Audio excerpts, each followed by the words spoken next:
फूटा घड़ा। बहुत समय पहले की बात है, किसी गांव में एक किसान रहता था। वह रोज भोर में उठकर दूर झरनों से स्वच्छ पानी लेने जाया करता था। इस काम के लिए वह अपने साथ दो बड़े घड़े ले जाता था, जिन्हें वो डंडे में बांधकर अपने कंधे पर दोनों ओर लटका लेता था।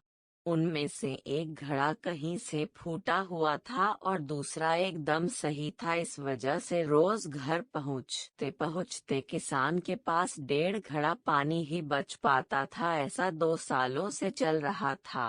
सही घड़े को इस बात का घमंड था कि वो पूरा का पूरा पानी घर पहुंचता है और उसके अंदर कोई कमी नहीं है। वहीं दूसरी तरफ फूटा घड़ा इस बात से शर्मिंदा रहता था कि वो आधा पानी ही घर तक पहुंचा पाता है और किसान की मेहनत बेकार चली जाती है। फूटा घड़ा ये सब सोचकर बहुत परेशान रहने लगा और एक दिन उससे रहा नहीं गया। उसने किसान से कहा, मैं खुद पर शर्मिंदा हूँ और आपसे क्षमा मांगना चाहता हूँ। क्यों? किसान ने पूछा। तुम किस बात से शर्मिंदा हो?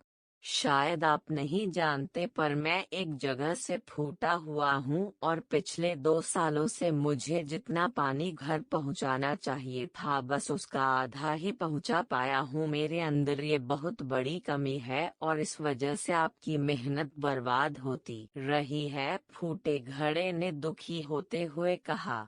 किसान को घड़े की बात सुनकर थोड़ा दुख हुआ और वह बोला, कोई बात नहीं, मैं चाहता हूँ कि आज लौटते वक्त तुम रास्ते में पड़ने वाले सुंदर फूलों को देखो।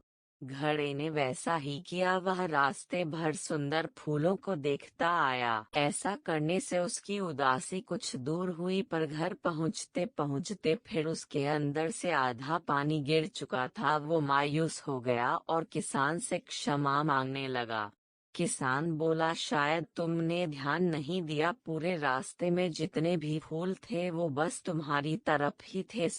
बड़ी की मात्रा घड़े की तरफ एक भी फूल नहीं था। ऐसा इसलिए क्योंकि मैं हमेशा से तुम्हारे अंदर की कमी को जानता था और मैंने उसका लाभ उठाया। मैंने तुम्हारे तरफ वाले रास्ते पर रंग बिरंगे फूलों के बीज बो दिए थे। तुम रोज थोड़ा थोड़ा करके उन्हें सींचते रहे और पूरे रास्ते को इतना खूबसूरत बना दिया। आज तुम्हारी वजह से ही मैं इन फूलों को भगवान को अर्पित कर पाता हूँ और अपना घर सुंदर बना पाता हूँ। तुम ही सोचो, अगर तुम जैसे हो वैसे नहीं होते तो भला क्या मैं ये सब कुछ कर पाता।